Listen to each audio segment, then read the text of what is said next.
Good morning, my dear students. Welcome to online class. I taught in previous class about in lesson 4 care and protection of animals and plants. In that, I taught about protection of plants and preservation of animals. Why should protect the plants and preserve the animals? Because plants and animals both are very important for our survival. That's why we should protect the plants and preserve the animals. Now, I continue this lesson, need to preserve wildlife.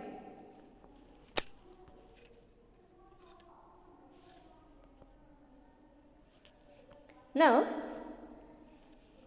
see, wildlife is nature's beauty. They are a source of wealth to our country. If we kill animals, it will affect the balance in nature. Wildlife is our natural beauty. They are source of wealth to our country. So, ಪ್ರಾಣಿಗಳು ಕಾಡು ಪ್ರಾಣಿಗಳು ನಮ್ಮ ಪ್ರಾಕೃತಿಕ ಸೌಂದರ್ಯ. This is god gift. They are source of wealth to our country. So ಇದು ನಮ್ಮ ದೇಶದ ಸಂಪತ್ತು ಕೂಡ ಆಗಿದೆ. If you kill animals it will effect the balance in nature. ನಾವು ಪ್ರಾಣಿಗಳನ್ನು ಕೊಲ್ತಾ ಹೋಗೋದ್ರಿಂದ ಏನಾಗುತ್ತೆ ಅಂದರೆ ನಮ್ಮ ಪ್ರಕೃತಿಯಲ್ಲಿ ಏನಾಗುತ್ತೆ, ಏರುಪೇರಾಗ್ಬೋದು. Next, human kills animals like elephant, snake, crocodile, rhinoceros because they yield valuable products like ivory, skin, horns, handbags etcetera which charge them profit. We should cooperate with the government to preserve the wild animals. See, ಮನುಷ್ಯ ಏನು ಮಾಡ್ತಾ ಇದ್ದಾನೆ ಅಂದರೆ ತನ್ನ ಸ್ವಾರ್ಥಕ್ಕಾಗಿ ಇವತ್ತು ಕಾಡು ಪ್ರಾಣಿಗಳನ್ನು ಕೊಲ್ತಾ ಹೋಗ್ತಾ ಇದ್ದಾನೆ. ಸೊ ಅಂಥ ಪ್ರಾಣಿಗಳಲ್ಲಿ ಇಂಪಾರ್ಟೆಂಟ್ ಅಂದರೆ ಎಲಿಫೆಂಟ್, ಸ್ನೇಕ್ಸ್, ಕ್ರೊಕೊಡೈಲ್, ರೈನೋಸರ್ಸ್ ಇಂಥ ಪ್ರಾಣಿಗಳನ್ನು ಏನು ಮಾಡ್ತಾ ಇದ್ದಾನೆ ಅಂದರೆ ತನ್ನ ಸ್ವಾರ್ಥಕ್ಕಾಗಿ, ಅಂದರೆ ಅವುಗಳಲ್ಲಿರ್ತಕ್ಕಂಥ ಬೆಲೆ ಬಾಳುವ ಏನು ದಂತಗಳು, ಆಮೇಲೆ ಚರ್ಮ, ಕೊಂಬು, ಕೋಡು ಇವುಗಳಿಗಾಗಿ ಏನು ಮಾಡ್ತಾ ಇದ್ದಾನೆ ಅಂದರೆ ಪ್ರಾಣಿಗಳನ್ನು ಹತ್ಯೆ ಮಾಡ್ತಾ ಇದ್ದಾನೆ. ಇದನ್ನು ತಡಿಬೇಕಾದ್ರೆ ನಾವೇನು ಮಾಡಬೇಕಾಗುತ್ತೆ ಅಂದರೆ ಸರ್ಕಾರದೊಂದಿಗೆ ಸಹಕರಿಸಬೇಕು. ಯಾವ ರೀತಿಯಾಗಿ ಅಂದರೆ ಇಂಥ ಪ್ರಾಣಿಗಳ ಒಂದು ಹತ್ಯೆಯನ್ನು ತಡಿಬೇಕಾದರೆ ನಾವು ಸರ್ಕಾರದೊಂದಿಗೆ ಸಹಕರಿಸಬೇಕಾಗತ್ತೆ. Wildlife sanctuaries are large forest areas where animals live in their natural surroundings. Wildlife sanctuaries. So ಸರ್ಕಾರ ಇವುಗಳ ಸಂರಕ್ಷಣೆಗಾಗಿ ಏನು ಮಾಡ್ತಾ ಇದೆ ಅಂದರೆ ಈ ವೈಲ್ಡ್ ಲೈಫ್ ಸ್ಯಾಂಚುರಿಯಸ್ ಅಂತೇಳಿ ಮಾಡ್ತಾ ಇದೆ. ಅಂದರೆ ಅಭಯಾರಣ್ಯಗಳು ಅಂತ. ಅಭಯಾರಣ್ಯ ಅಂದರೆ ಏನು? ಈ ಸ್ಯಾಂಚುರೀಸ್ ಅಂದರೆ ಪ್ರಾಣಿಗಳು ಹೇಗಿರಬೇಕು ಅಂದರೆ where animals live in their natural surrounding. ತಮ್ಮ ಸುತ್ತಮುತ್ತ ಸಹಜವಾದಂಥ ಒಂದು ವಾತಾವರಣ ಇರಬೇಕು ಅವಕ್ಕೆ. ಅಂದರೆ ತಾವು ಅರಣ್ಯದಲ್ಲಿ ಇದ್ದೀವಿ ಅನ್ನುವಂಥ ಒಂದು ಭಾವನೆಯಲ್ಲಿ ಅವು ಬದುಕಬೇಕು. ಅಂಥ ಒಂದು ಅಭಯಾರಣ್ಯಗಳನ್ನು ಸರ್ಕಾರ ನಿರ್ಮಾಣ ಮಾಡ್ತಾ ಇದೆ. ಸೊ ಇದರ ಉದ್ದೇಶ ಈ ಕಾಡು ಪ್ರಾಣಿಗಳನ್ನು ಮತ್ತು ಅರಣ್ಯ ಸಂಪತ್ತನ್ನು ಸಂರಕ್ಷಣೆ ಮಾಡೋದಕ್ಕಾಗಿ. It is a place where natural conditions are made to preserve the wildlife. ಇದು ನ್ಯಾಚುರಲ್ ಕಂಡೀಷನ್, ಅದಕ್ಕೆ ಸಹಜವಾಗಿರ್ತಕ್ಕಂಥ ಒಂದು ಪ್ರಾಕೃತಿಕವಾದಂಥ ವಾತಾವರಣ ಇರುವಂಥ ಒಂದು ಅಭಯಾರಣ್ಯ ಅಂದರೆ ವನ ಅಥವಾ ಪಾರ್ಕ್ ಅಂತಲೂ ಹೇಳ್ಬೋದು. ಇಂಥ ಪಾರ್ಕ್ಗಳನ್ನು ನಿರ್ಮಾಣ ಮಾಡಿ ಪ್ರಾಣಿಗಳನ್ನು ಇಡೋದ್ರಿಂದ ಅವಕ್ಕೆ ತಾವು ಸ್ವತಂತ್ರವಾಗಿ ಬದುಕ್ತಾ ಇದ್ದೀವಿ ಅನ್ನುವಂಥ ಒಂದು ಕಲ್ಪನೆ ಬರುವಂತೆ ಮಾಡ್ತಕ್ಕಂಥವು ಇವುಗಳನ್ನು ಅಭಯಾರಣ್ಯಗಳು ಅಂತ ಹೇಳ್ತಾರೆ. There are some national parks in India which are as follows ಅಂತ ಕೆಲವೊಂದು ನ್ಯಾಷನಲ್ ಪಾರ್ಕ್ಸ್ ಇದ್ದಾವೆ. ಅವು ಯಾವ ಅಂತ ನೋಡೋಣ. First one Sundarban national parks in West ಬೆಂಗಾಲ್ನಲ್ಲಿರ್ತಕ್ಕಂಥ Sundarban national park.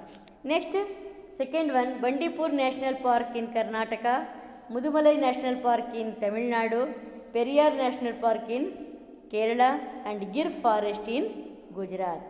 These are important wildlife sanctuaries parks, national parks. ಇವು ಉದ್ದೇಶ ಏನಪ್ಪ ಅಂದರೆ ಸರ್ಕಾರ ಇವಂಥ ಪಾರ್ಕ್ಗಳನ್ನ ಮಾಡೋ ಉದ್ದೇಶ ಏನಂದರೆ ಈ ಕಾಡು ಮೃಗಗಳ ಸಂರಕ್ಷಣೆ ಮಾಡೋದಕ್ಕೋಸ್ಕರ. Many of these animal species are reducing in numbers such animals are called endangered animals. ಎಷ್ಟೋ ಪ್ರಾಣಿಗಳು ಏನಾಗಂದರೆ ಅವುಗಳ ಸಂಖ್ಯೆ ಕಡಿಮೆ ಆಗ್ತಾ ಇದೆ. ಅವುಗಳ ಎಷ್ಟೋ ಪ್ರಾಣಿ ಜಾತಿಗಳು ಏನಾಗ್ತಾ ಇದೆ ಅಂದರೆ ಕಣ್ಮರೆ ಆಗ್ತಾ ಇದ್ದಾವೆ. ಸೊ ಇದಕ್ಕೆ ಏನಂತ ಇವನ್ನ ಏನಂತ ಕರೀತಾರೆ ಅಂದರೆ ಎಂಡೇಂಜರ್ಡ್ ಅನಿಮಲ್ಸ್. ಅಂದರೆ ಅವಸಾನದ ಹಂತದಲ್ಲಿರ್ತಕ್ಕಂಥ ಪ್ರಾಣಿಗಳು. ಅವಸಾನ ಅಂದರೆ ಕೊನೆ ಹಂತದಲ್ಲಿ ಬಂದಂದರೆ ಇವುಗಳ ಸಂತತಿ ಏನಾಗ್ತಾ ಇದೆ ಅಂದರೆ ಅಳೆದು ಹೋಗ್ತಾ ಇದೆ. ಸೊ ಇವುಗಳನ್ನು ಪ್ರೊಟೆಕ್ಟ್ ಮಾಡೋದು ಈಗ ಅವಶ್ಯಕವಾಗಿದೆ. ಇಲ್ಲದೇ ಇದ್ದರೆ ಇವತ್ತು ನಾವು ಈ ಅಭಯಾರಣ್ಯಗಳಲ್ಲಿ ಮತ್ತು ಪಾರ್ಕ್ಗಳಲ್ಲಿ ನೋಡ್ತಕ್ಕಂಥ ಪ್ರಾಣಿಗಳನ್ನು ನಾವು ಮುಂದೆ ಬರೀ ಚಿತ್ರಪಟದಲ್ಲಿ ಮಾತ್ರ ನೋಡುವಂಥ ಸಂದರ್ಭ ಬರಬಹುದು. So the protect our wild animals many national parks and wild life sanctuaries R started by the government. ಅಂಥ ಸಂದರ್ಭ ಬರಬಾರ್ದು ಅಂಥೇಳಿ ಏನು ಮಾಡಿದೆ ಸರ್ಕಾರ, ಇಂಥ ವೈಲ್ಡ್ ಲೈಫ್ ಸ್ಯಾಂಚುರೀಸ್ ಮತ್ತು ಈ ನ್ಯಾಷನಲ್ ಪಾರ್ಕ್ಸ್ಗಳನ್ನು ನಿರ್ಮಾಣ ಮಾಡಿದೆ. ಇದರ ಉದ್ದೇಶ ಏನಂದರೆ ಈ ಕಾಡು ಪ್ರಾಣಿಗಳನ್ನು ಸಂರಕ್ಷಣೆ ಮಾಡುವುದು. Next, there are some sanctuaries to preserve our wildlife. So ಈ ನ್ಯಾಷನಲ್ ಪಾರ್ಕ್ ಜೊತೆ ಕೆಲವು ಅಭಯಾರಣ್ಯಗಳು ಕೂಡ ಇದ್ದಾವೆ. ಅಂಥ ಅಭಯಾರಣ್ಯಗಳು ಯಾವುವು ಅಂತ ನೋಡೋಣ. See, this is Anaimalai sanctuary in Tamil Nadu is famous for bison. See, Anaimalai sanctuary in Tamil Nadu that is famous for in bison. ಅಂದರೆ ಇಲ್ಲಿ ಕಾಡೆಮ್ಮೆಗಳು ಈ ತಮಿಳ್ನಾಡಿನಲ್ಲಿ ಇರ್ತಕ್ಕಂಥ ಅನೈಮಲೈ ಸ್ಯಾಂಚುರಿ ಅಭಯಾರಣ್ಯದಲ್ಲಿ ಕಾಡೆಮ್ಮೆಗಳು ಇದು ಪ್ರಸಿದ್ಧವಾಗಿದ್ದಾವೆ. ಅದೇ ಥರನೇ Mudumalai sanctuary in Tamil Nadu is famous for to preserve the elephant. See, ತಮಿಳ್ನಾಡಿನಲ್ಲಿರ್ತಕ್ಕಂಥ ಇನ್ನೊಂದು ಅಭಯಾರಣ್ಯ ಯಾವುದದು? Mudumalai sanctuary in Tamil Nadu famous to preserve elephants. ಆನೆಗಳಿಗೆ ಇದು ತುಂಬ ಫೇಮಸ್ ಆಗಿರ್ತಕ್ಕಂಥದ್ದು. Lions are found in Gir forest situated in ಗುಜರಾತ್ನಲ್ಲಿರ್ತಕ್ಕಂಥ ಗಿರ್ ಫಾರೆಸ್ಟ್ನಲ್ಲಿ ಲಯನ್ಸ್ ಅಂದರೆ ಅಲ್ಲಿ ಸಿಂಹಗಳನ್ನೇ ಜಾಸ್ತಿ ಇದ್ದಾವೆ ಮತ್ತು ಅವು ಸಿಂಹಕ್ಕೆ ಪ್ರಸಿದ್ಧ ಆಗಿರ್ತಕ್ಕಂಥ ಒಂದು ಅಭಯಾರಣ್ಯ. One horn rhinos are found in Kaziranga sanctuary in Assam. See, Kaziranga sanctuary in Assam. Kaziranga ಅಭಯಾರಣ್ಯದಲ್ಲಿ ನಾವು ಈ ಖಡ್ಗಮೃಗ ಅಂತ ಇರುತ್ತೆ. ಅಂದರೆ ಇಲ್ಲಿ ಮೂಗಿನ ತುದಿಯಲ್ಲಿ ಒಂದು ಕೊಂಬಿರುತ್ತೆ ನೋಡಿ, ಕೋಡು ಟೈಪು, ಒಂದು ಕೋಡಿರ್ತಕ್ಕಂಥದ್ದು. ಸೊ ಅದನ್ನು ಖಡ್ಗಮೃಗ ಅಂತ ಹೇಳ್ತಾರೆ.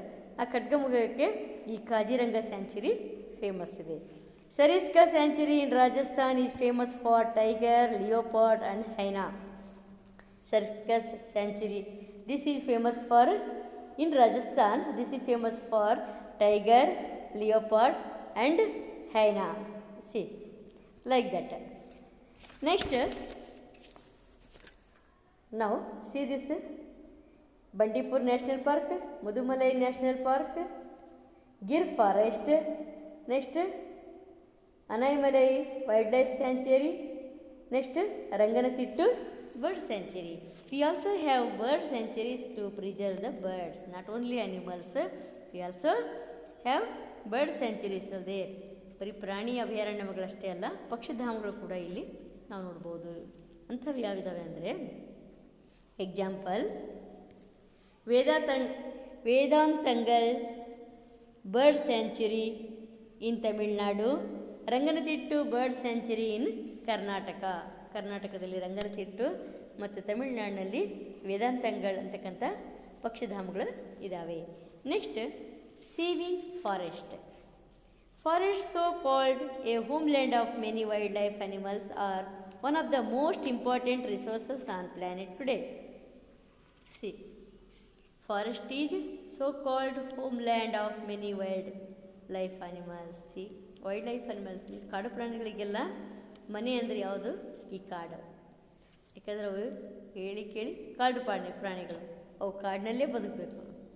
ಅವು ಕಾಡನ್ನು ಬಿಟ್ಟು ಬದುಕೋದಕ್ಕೆ ಅವುಗಳಿಂದ ಸಾಧ್ಯ ಇಲ್ಲ. One of the most important resources on planet today. So ಅದು ಈ ಭೂಮಿ ಮೇಲೆ ಈ ಕಾಡು ಅಂತಕ್ಕಂಥದ್ದು ಒಂದು ಬಹುಮುಖ್ಯವಾದಂಥ ಒಂದು ಸಂಪತ್ತಾಗಿದೆ. Not only can it act as the shelter for various types of endangered species animals, but it's also the source of a variety of natural resources such as plants, herbs and water. See, ಇವು ಬರೀ ಕಾಡು ಪ್ರಾಣಿಗಳಿಗೆ ಮಾತ್ರ ಅಲ್ಲ, ಅದರ ಜೊತೆಗೆ ಏನಾಗಿದೆ ಅಂದರೆ ಇಲ್ಲಿರ್ತಕ್ಕಂಥ ಗಿಡ ಮರಗಳಿಗೆ ಮತ್ತು ಅಲ್ಲಿ ದೊರೆತಕ್ಕಂಥ ನೀರು ಕೂಡ ನಾವಲ್ಲಿ ಕಾಡಿನಲ್ಲಿ ಕಾಣ್ಬೋದು. Now days we can deny that fact that we are depending on forests.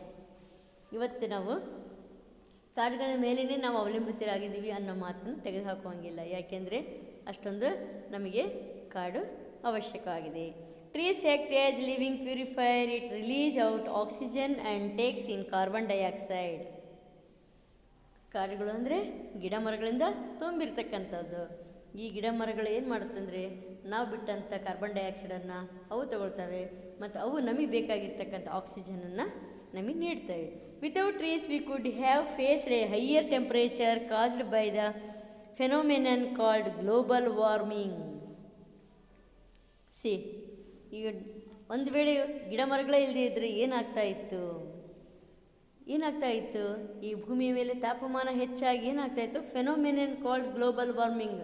ಇಡೀ ಭೂಮಂಡಲನೇ ಏನಾಗ್ತಿತ್ತು, ತಾಪಮಾನ ಹೆಚ್ಚಾಗಿ ಜೀವ ಸಂಕುಲನೆ ಹಾಳಾಗ್ತಾ ಇತ್ತು. Therefore it is our duty to save forest for ourselves and for the next generation. So ಇದನ್ನು ತಡಿಬೇಕಾದರೆ ಏನಾಗಿದೆ ಅಂದರೆ ಇವತ್ತು ನಾವು ಗಿಡ ಮರಗಳನ್ನು ಬೆಳೆಸಬೇಕಾಗಿದೆ. ಅವುಗಳು ಹೆಚ್ಚು ಬೆಳೆದಷ್ಟು ಏನಾಗುತ್ತೆ ಅಂದರೆ ಮಾನವ ಜೀವಿ ತಾನೂ ಕೂಡ ಕ್ಷೇಮವಾಗಿ ಬದುಕಲು ಸಾಧ್ಯ. ಸೊ ಕಾಡನ್ನು ನಾವು ರಕ್ಷಿಸಿದರೆ ನಮ್ಮನ್ನು ಕಾಡುಗಳು ಅಂದರೆ ಗಿಡ ಮರಗಳನ್ನು ನಾವು ಬೆಳೆಸಿದರೆ ಗಿಡ ಮರಗಳು ನಮ್ಮನ್ನು ರಕ್ಷಣೆ ಮಾಡ್ತವೆ. So this is not only for ourselves and for the next generation. ನಮಗೆ ಮಾತ್ರ ಅಲ್ಲ, ನಮ್ಮ ಮುಂದಿನ ಜನ್ರೇಷನ್ನು ಕೂಡ ಅವು ಕಾಪಾಡ್ತವೆ.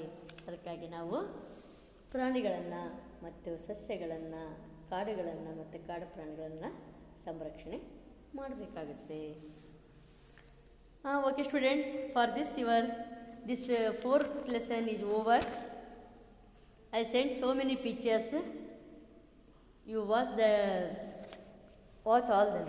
Okay, thank you.